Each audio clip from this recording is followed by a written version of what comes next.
institucional, é que os sistemas acadêmicos nunca pensaram em extensão. Nem mesmo a Universidade Federal do Rio Grande do Norte, que é mais avançada, que gera o SIGA, né, e atualiza o SIGA, acabaram de elaborar a sua política, e uma das decisões é que a universidade terá 6 meses para criar um novo sistema que se adeque à acreditação da extensão. E os caras que mandam para o sistema, e fazem o sistema e vendem, né? Imagine a gente ter um sistema fechado que não mexe uma vírgula nele. Então, isso está ocorrendo no país todo, ou seja, como o nosso sistema acadêmico não previa a extensão, e agora não sabe como acreditar. Agora você vai apagar uma experiência dessa de jeito nenhum, continuem assim, vamos usar a nossa autonomia, não precisa aparecer lá. Parecer que aquela cadeira tem, que aquele componente tem tantos por cento de extensão. Se a extensão está aprovada, está registrada, ele existe, não precisa aparecer. Se puder aparecer no futuro, ótimo, mas se nós esperarmos que o sistema dê essa possibilidade, não vai ser na gestão de Pedro nem de Paulo Câmara, né? Nesses próximos 8 anos. Vai demorar um bocado, vai usar. Ter um sistema com essa capacidade demora muito. Então eu acho que não é por aí. A gente precisa enfrentar essa discussão com mais autonomia e entender que é um processo de mudança difícil, porque ninguém tinha pensado nisso, né? Creditação quer dizer lá contar os créditos. A gente não faz para o ACC, os estudantes que fazem uma extensão não apresentam na ACC, fiz uma extensão tantas horas e não conta? Não, pode contar. Vamos criar as condições. Precisa nesse momento fazer uma alteração na matriz curricular, é nossa autonomia fazer. Quando eu cheguei na Prograde, o curso de vocês tinha quatro matrizes diferentes, né? Não é um bom exemplo, né? Mas é um exemplo de autonomia. Reconhece que esse formato não está ok, altera, não é? Por que não pode? Mas somos nós que aprovamos, somos nós que criamos as regras e o melhor caminho para a formação. Pode. Gente, as coisas que tem que dar mais certo na universidade, por incrível que pareça, são aquelas que estão menos burocráticas. Olha, a gente está fazendo um estudo aqui das ligas acadêmicas. As ligas acadêmicas é uma confusão, está assinado, né? Surpreendentemente, nos primeiros dias chegaram aquele monte de coisa para assinar. Liga acadêmica, que danado é isso? Quem é que é responsável por isso? Ninguém sabia. Né? Mas tem mais de 50 na universidade. E é uma festa, você encontra os alunos de medicina, liga do sei de quê, liga do coração, do pé da unha, não sei de onde, qualquer coisa. Né? É um sucesso, fazem mil coisas, são formativos, são formações que a gente não incorporou porque não dá na nossa estrutura burocrática. Precisa aprender também que precisa flexibilizar, isso é um princípio da qualidade no ensino superior no Brasil, está na política da graduação no Brasil. Flexibilização de como compra no currículo. Não é fácil sair da caixinha, mas tem que sair. Não vai incorporar nunca a extensão, não pode, o sistema não prevê, não pode, não. Eu acho que pode sim. Vamos fazer, não vamos poder, né? A diretora está aí, ela que diz. Bom, no meu curso, eu e o professor Vladimir, nós ficamos responsáveis por pensar junto com a NDE como seria, né? Que é o curso de Ciências Biológicas. No caso da gente, como já existe um perfil de curso onde os professores têm projetos de extensão, nós criamos projetos de extensão, né? Esses projetos têm que ter no mínimo carga horária de 40 horas, porque aí eles cumprem as 300 que a gente precisa, dos 10%, né? E a gente dividindo, a gente consegue dar conta com 18 estudantes, isso se o curso tiver todas as vagas preenchidas. Então, assim, matematicamente está tudo arrumadinho. Aí, nós temos hoje, nós vamos começar agora em agosto, é o nosso teste de ferro. E são 5 ou 6 já, né? Mas na normatização, cada professor nosso vai ter que ser coordenador de um programa ou um projeto de extensão, e aí o estudante, no formulário que Vladimir criou, ele tem todos os projetos com os objetivos deles, e aí ele tem 80% das vagas, 20% a gente vai abrir para todos os outros cursos, e aí ele faz com primeira, segunda, terceira, quarta, quinta opção, né? Porque depois, por ordem, se aqui teve mais estudante, ele vai para a segunda opção e por aí vai. Então, assim, eu tô bastante otimista com a forma como a gente pensou, está extremamente ligado tanto aos grupos de pesquisa que os professores têm, como também com ações, algumas inclusive já são vivenciadas com as comunidades, mas eu fiquei com duas dúvidas. Uma é, sendo programas e projetos de extensão e tudo, como isso vai ser contabilizado como carga horária do professor? Né? Porque, na verdade, como são projetos e projetos para a comunidade, não existe praticamente nenhuma carga horária dentro da universidade. Né? Ela tem, se eu não me engano, 4 horas, que é a discussão, planejamento e depois na comunidade. Então, ela não configura uma sala de aula formal. Então, me fica a dúvida se vai ser uma acreditação como carga horária de ensino ou como carga horária de extensão, em cima desses projetos. É o primeiro. E aí eu compactuo com o Sinara, o meu curso foi genérico, disse que ia ter 10%, mas não, diferente de alguns outros, como eu vi o projeto de pedagogia, a gente não descreveu como seria, né? Mas a gente vai começar para ver, né? Porque o momento de errar é agora. Pelo menos eu penso assim. E aí eu tenho com essa dúvida, como é que a gente vai ser, como é que no rádio, por exemplo, a gente vai acreditar essas cargas horárias? Por exemplo, eu tenho dentro do meu programa são 3 professores, cada um com um projeto. O meu projeto tem 40 horas. Não é? Essas 40 horas eu vou acreditar em quê, exatamente? No rádio, por exemplo. No PAD, entendeu? O PAD dá a ideia do mínimo, né? O mínimo de ensino, 16 horas, o mínimo de extensão, pesquisa e gestão, restante. Então, de fato, quando você desenvolve uma atividade de extensão, seja ela qual for, em que ali há estudantes participando e que eles acreditam tantas horas, por exemplo, se acreditam 4 horas de atividade de extensão em um programa que é de 40. Então, a sua carga horária, 4 horas de ensino que você deu aos estudantes é de ensino. Então, as demais vai ser de atividade de extensão. Então, que apresentam o PAD pede o mínimo de extensão, né? E o rádio você volta lá quantos projetos desenvolveu. Então, acho que a nossa estrutura de distribuição de carga horária docente já vê isso, já enxerga que nós podemos fazer extensão como atividade de ensino e extensão como extensão dos demais. Né? Nem todos os projetos, tem projetos que giram o ano todo, mas o estudante vai acreditar, você já está no seu histórico lá, vivenciou 8 horas, o restante ficou com atividade complementar. Para o docente, desenvolver atividade de extensão. Hein? Isso que a extensão assume a função de ensino nesse momento, né? Assim como pesquisa, no momento pode ser grupo próprio ensino. São 5h15, vou passar para a Josamiel e para mais uma pergunta. E só vou comentar rapidamente que a gente já tomou a liberdade, a autonomia, a forma de estruturar a extensão, que a gente está fazendo uma marca e a base vai ser justamente com a extensão.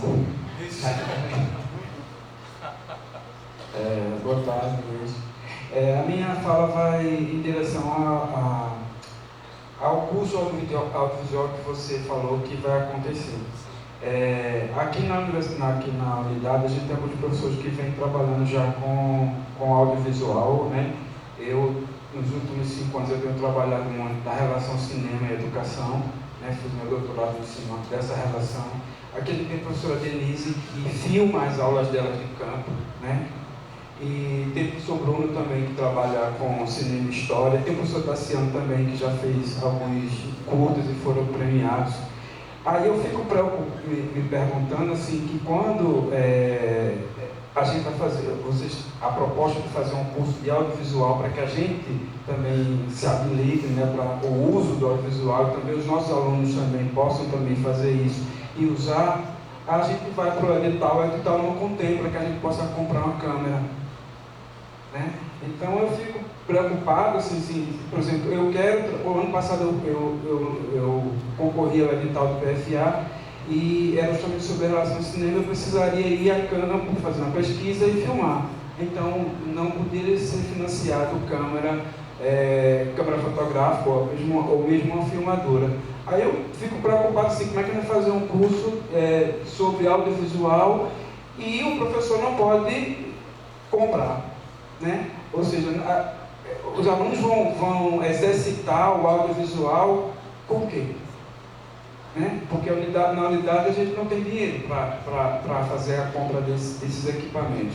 Aqui a gente tem a professora Sônia que conseguiu uma câmera ou alguma coisa através da... Não, pela TIDIC, mas agora pela FACEP, né? Mas aí quando chega o material a gente vai ver a configuração não é boa, a gente precisa de uma ilha de edição. E se eu concorrer a um projeto de extensão para trabalhar com audiovisual e eu pedir uma ilha de edição ou uma câmera, eu não vou ter. Então é meio complicado oferecer um curso de uma coisa que a gente não tem equipamento para isso, né?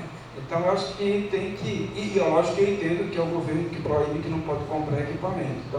Então a gente tem professores que trabalham com audiovisual aqui ou querem trabalhar, mas não vai ter equipamento para fazer a extensão se a gente está pensando em filmar, em gravar, etc. Eu gostei da notícia que tem gente produzindo, maravilha. Isso é muito importante. Pensando, né? Infelizmente, esse problema você já mencionou aí dos usos do recurso público, nesse momento não pode ser para investimento, mas tem que buscar uma saída. No caso da nossa conversa com a TV Pernambuco, colocamos isso aí, né? E eles apresentaram, portanto, essa ideia de se fazer vídeo de 2 minutos com o celular, utilizando, e a gente vai tentando adquirir esse kitzinho, que é um kit de microfone lapela para o celular, e um tripé que ajuda a dar imagem, né? É um desafio de fazer alguma coisa com essas condições que todo mundo tem na mão, que é o celular, talvez um kit que auxilia.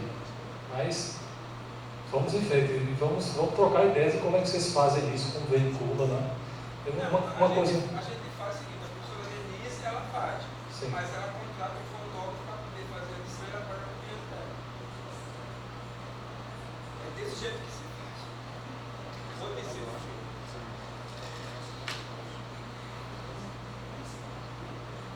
Boa tarde, professor Luiz, professora Daíra. Meu nome é Denise, eu sou professora do curso de Direito em Arco Verde.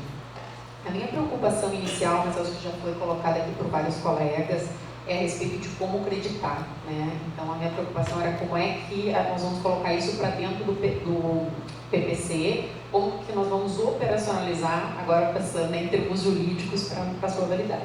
Mas me parece que isso está em aberto ainda. Agora, uma reflexão que eu trago aqui a partir da experiência que a gente vem desenvolvendo nos últimos 3 anos lá em Arco Verde é realmente a necessidade de flexibilização. E, digamos assim, um vício de raciocínio que eu trago e que me parece que alguns colegas aqui estão expressando nesse sentido também, parece que a gente consegue visualizar a extensão se colocar ela num formato de ensino. Então, quando eu estava perguntando como que a gente vai acreditar, eu ficava pensando, eu tenho que jogar isso para dentro do PPC, para cada ponto, e tem que fazer isso, e tem que fazer aquilo, porque essa é a lógica do ensino, né? Mas essa não é a lógica da extensão. E eu acho que esse é um momento de reflexão para nós, para entender a extensão como extensão.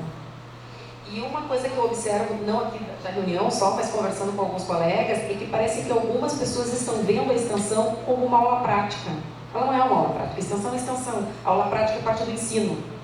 Então, isso são coisas importantes da gente saber. É outra forma da universidade se relacionar com a sociedade, né? A gente não está indo lá para dar aula para a sociedade. Então, a gente está indo lá para fazer realmente também produzir conhecimento a partir do que nós vamos aprender com a sociedade e com aquela vivência prática. Eu fiz no meu primeiro ano aqui de UPE um curso organizado pela Prograde, quando o senhor estava à frente da Prograde, o professor Cal organizou aqui em Garanhuns, para um curso de formação para professores, e foi, de todo o meu tempo de docência aqui, fora o melhor curso que eu já fiz, e me ajudou muito a pensar a extensão, a pesquisa e o ensino.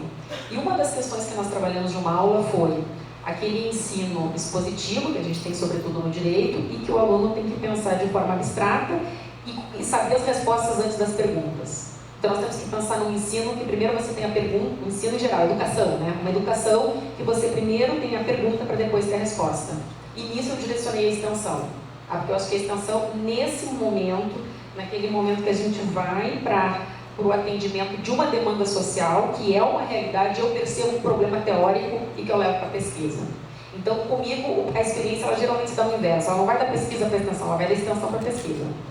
Essa é geralmente a minha experiência. Como que nós estamos bem perdidos em termos de acreditação lá em Arco Verde, né? Nós temos aí uma tarefa para os próximos anos, mas nós temos um programa e um projeto lá de extensão. O programa de extensão que nós propusemos, e que já é o segundo ano de programa, o primeiro ano era projeto, o que nós fizemos? Nós trabalhamos com vários professores de várias disciplinas diferentes. Por que nós estávamos pensando num projeto maior, multidisciplinar, que possa contemplar um pouco de cada componente e que possa tudo se articular. Não necessariamente cada professor criar algo que é uma extensão da sua disciplina, porque senão vira uma aula prática, no meu ponto de vista, né? No ponto de vista que nós discutimos lá em Arco Verde. E vendo assim, no geral, eu acho que essa questão de perceber a extensão como uma demanda da comunidade, para nós em Arco Verde isso fica muito claro, pelo menos no curso de Direito, porque o impacto da UPE lá foi muito grande naquela região do sertão, né? Então, quer dizer, as pessoas esperam bastante da UPE e trazem as demandas. Não, a gente tem tal demanda, que acontece isso, que a gente não tem acesso. Então, agora mesmo o presídio local procurou ao curso de Direito e ao curso de Odonto. Foi uma demanda que veio da direção do presídio, o professor Humberto já está lá com um projeto super bacana, o Direito vai entrar também, a partir do que a sociedade trouxe. O que nós temos no Direito, a sociedade trouxe. Então, quer dizer, isso está afinado. Por quê? Pelo impacto que a UPE trouxe lá. Então, eu acho que esse contato com a comunidade é um processo natural. Mas uma coisa que eu coloco também para a gente avaliar é o seguinte: a gente precisa fazer extensão. Mas que tipo de extensão? Porque eu também trago para uma reflexão, uma autocrítica como instituição. Será que é qualquer atividade de extensão? Quer dizer, será que é a gente ir para uma escola, ensinar os alunos a fazer tal e tal coisa? Ok, legal, o nosso programa contempla uma parte de escola também, não é uma crítica nesse aspecto. Mas será que nós não estamos reproduzindo o ensino na rua? Nós vamos fazer uma apresentação pública em tal lugar? Sim, tá, mas isso é a demanda, né? E quando vem no retorno para a sociedade, eu acho que esse é o aspecto principal e que eu penso que ele precisa ser raciocinado em termo quantitativo. Qual é o resultado que eu trago para a sociedade? Porque alguns projetos vêm assim, ó, ampliar tal coisa, melhorar tal coisa, isso quase se confunde com os objetivos específicos. Para mim, o resultado tem que quantificar para ver se valeu a pena investir aquele dinheiro no final. Então, quer dizer, um programa recebe 5 mil, outro não recebe. Bom, aquele ele atingiu as metas que se propôs e que a universidade deixou de financiar o projeto A para financiar o B, ele atingiu ou ele está abstrato que nós não vamos conseguir avaliar? É diferente do ensino. Na minha opinião, a gente deveria pensar nesse formato. E quanto à avaliação do programa, eu achei interessante essa declaração do NDE, porque embora ele não tenha uma efetividade geral, nos obrigou a refletir. Nos obrigou a parar, pensar, fazer um exercício, né, como é que ia ser, discutir entre nós, discutir com outros professores que estavam querendo propor. Acho que foi tudo interessante, o comprometimento do parceiro. Mas talvez o rigorismo, isso não é uma crítica, mas para o futuro, talvez a gente tenha que pensar como, por critérios objetivos, focar no retorno para a sociedade. Porque daqui a pouco a gente está avaliando, por exemplo, introdução, fundamentação teórica, maravilha, são os critérios que nós temos hoje, é como nós sabemos fazer. Mas a questão é que aí começa a se confundir com pesquisa. E o importante da extensão é o retorno. Tem que ter um diferencial. Agora, como nós vamos fazer, eu não sei. Estou só lançando. Obrigada.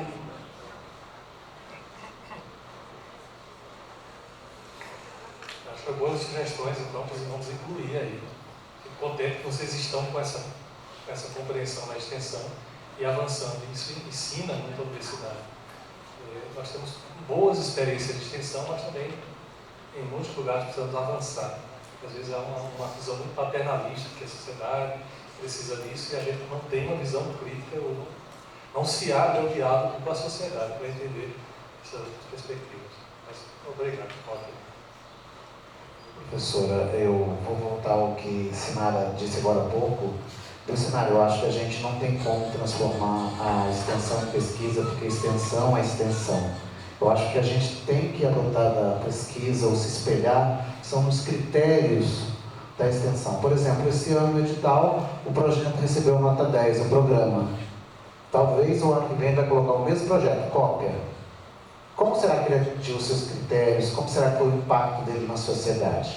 Uma coisa que eu acho que é o perigo para nós, como universidade e educadores, é a gente romper essa concepção de currículo que a gente tem no Brasil. Para a extensão adentrar a matriz curricular, ela precisa de um olhar muito mais transdisciplinar do que apenas transformar 6 horas em atividade de extensão. É mais do que isso, na minha perspectiva. Porque eu tenho visto que esses modelos, que seja da Federal do Rio de Janeiro, da Federal da Bahia, que eles mesmos estão se debruçando sobre eles e olhando, que parece que acontece um aprisionamento da extensão na matriz curricular como ensino. Eu acho que são 3 dimensões, que uma se retroalimenta da outra, mas que cada uma tem a sua área, cada uma tem o seu fazer, a sua troca de saber com a comunidade, o que demanda, né? Um projeto que foi interessante esse ano, talvez o ano que vem ele não seja, ele precisa ser reelaborado, ter uma nova roupagem. Então eu acho que talvez o maior desafio, né, nessa perspectiva que a gente está aí de acreditação, que, né, vamos tirar a curricularização, que já reforça mais um pouco, é pensar que a extensão é uma atividade mais livre. Eu vejo ela como, nós nas disciplinas, nós somos muito, sabe? A primeira discussão na Petrolina, eu era coordenador de graduação, quando começou as discussões, mas eu vou perder tempo e espaço do meu conteúdo, da minha cadeira, para liberar um espaço para seminários extensionistas? Essa foi a primeira discussão, como se a gente fosse dono desses pedacinhos. Por exemplo, como você contou, pode funcionar muito bem essa experiência com vocês. Vocês são um grupo diferenciado de professores, num outro histórico, num outro lugar, num outro momento. O que a gente trouxe aqui, que em alguns lugares, devido à identidade de professor, a concepção de currículo, o que eles entendem de extensão, isso tem provocado que talvez não seja o caso daqui. Talvez a gente vai colher uma experiência maravilhosa aqui e que a gente vai poder socializar com o Brasil. Mas a gente tem que aprender, comigo eu gosto de aprender com o outro, quais são os perigos que algumas escolhas podem levar a gente. Porque para mim é muito claro, cada área é muito específica, cada área tem a sua identidade, mas o conceito do que é extensão, o que são metodologias de intervenção, quais são as áreas que nós temos que trabalhar dentro da extensão que vem, meio ambiente, direitos humanos, alfabetização, construído na história da própria extensão. E agora, eu acho que um dos grandes desafios é trazer, assim, eu ver um projeto, né? Parece que o aluno não está no projeto.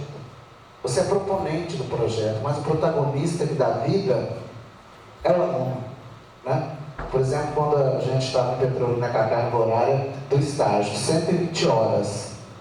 Não, mas a minha carga horária eu conto 120 horas porque eu trabalho com a turma de estágio. Mas professora, quem faz o estágio é o aluno.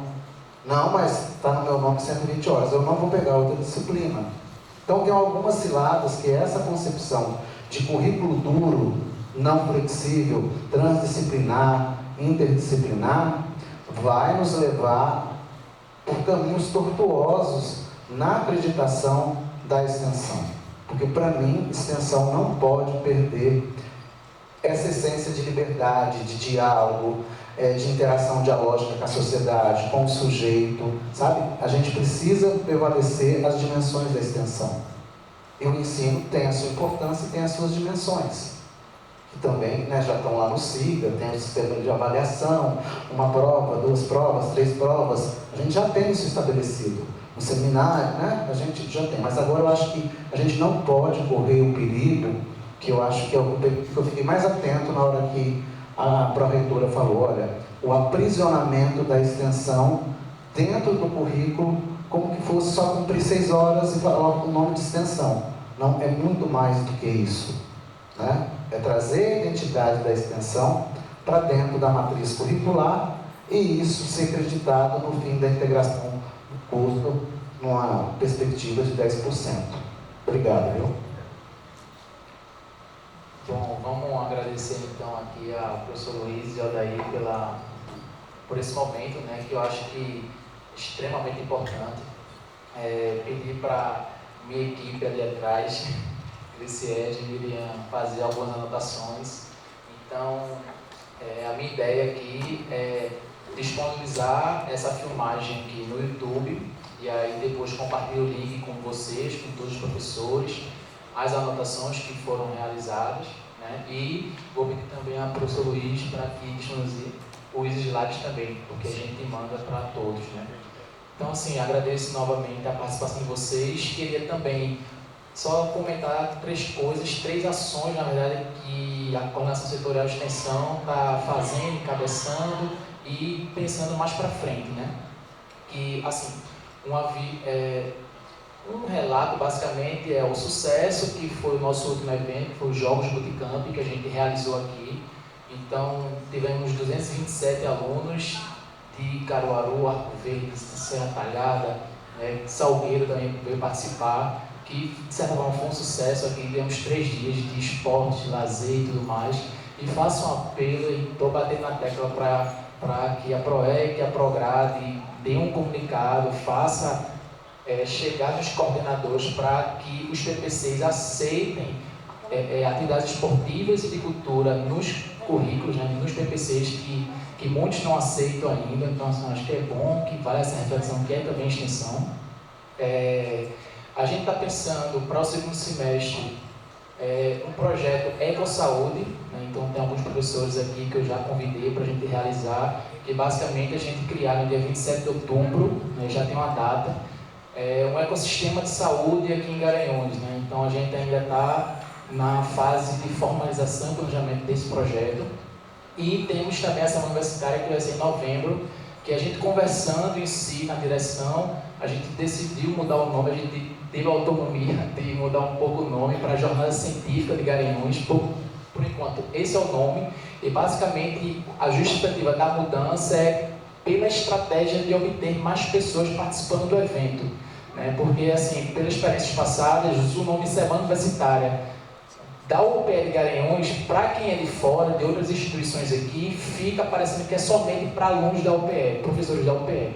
Então, a gente abrindo um pouco esse leque, a gente vai poder receber trabalhos, vai receber um pouco mais da comunidade externa, até para submissão e apresentação de trabalhos, né, de outras instituições que a gente tem aqui, a Rural, o IFPE e tudo mais. Então, a gente pensou um pouco na estratégia de utilizar a temática da ação universitária, né, mas com a ideia da gente abrir esse leque para obter trabalhos e apresentações de pesquisa, extensão e tudo mais dentro da ação universitária.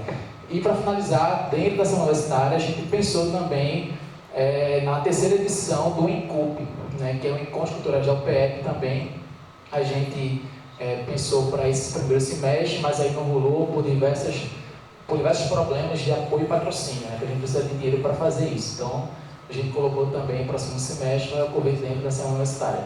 Tudo bem? Então é isso, vamos finalizar aqui, começar com o teatro.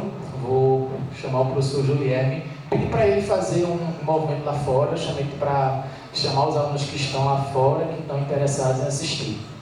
Então, vamos dar os parabéns aqui ao pessoal da PROEC.